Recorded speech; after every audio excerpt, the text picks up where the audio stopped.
രാഹുൽ ഗാന്ധിയും ബിജെപിയും, രാഹുൽ ഗാന്ധിയും നരേന്ദ്രമോദിയും, രാഹുൽ ഗാന്ധിയും RSSും തമ്മിലുള്ള വ്യത്യാസം രാജ്യം തിരിച്ചറിഞ്ഞു. 4000 കിലോമീറ്റർ അയാൾ പിന്നിട്ടിട്ട് അതിലെവിടെയും ഒരു വാക്ക് വർഗീയതയുടേതായി വന്നില്ല. 4000 കിലോമീറ്റർ പിന്നിട്ടിട്ടും അതിലൊരടിയിലും വിദ്വേഷത്തിന്റെ ഒരു വാചകം അയാളുടെ നാവിൽ നമ്മൾ കേട്ടില്ല. ദിവസങ്ങൾ നടന്നിട്ടും മാസങ്ങൾ നടന്നിട്ടും ഒരു ദിവസവും പോലും ഈ നാട്ടിലെ ജനങ്ങളെ തമ്മിലടിപ്പിക്കുന്ന ഒരു വാചകം അദ്ദേഹത്തിന്റെ നാവിൽ നിന്ന് ഈ രാജ്യം കേട്ടില്ല.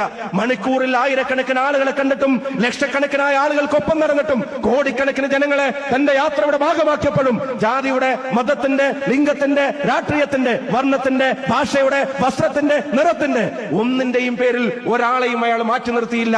ഭാരത് ജോഡോ എന്ന് രാഹുൽ ഗാന്ധി പറഞ്ഞാൽ അത് ഭാരത് മാതാ കി ജയ് എന്ന് മോഡി വിളിക്കുന്നത് പോലെ ആത്മാർത്ഥതയില്ലാത്തതല്ല, അത് ഈ നാടിന്റെ ഐക്യത്തെ കാക്കുന്നതാണ് എന്നുള്ള കാര്യം നമുക്കറിയാം. ഇന്ന്